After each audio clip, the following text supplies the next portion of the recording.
realmente quedar en la casa no hay agua, no se pueden irnos a bañar aquí en este chorrito lindo que hay al lado de la carretera. Si mueven, me tocó ni me hace el calor, que no hay agua en la casa. Me va a caer una poca de agua.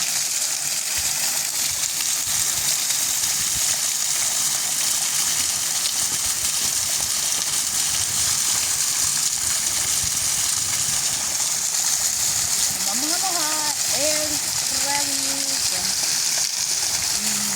Una belleza.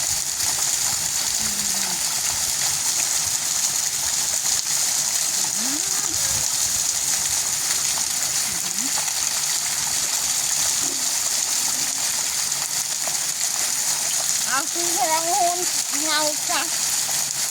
Se da el agua. Agua muy sabrosa.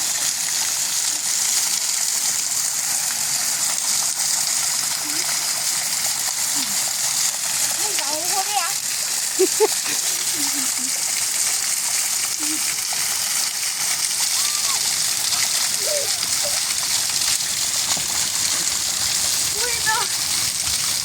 Ay, está muy fría.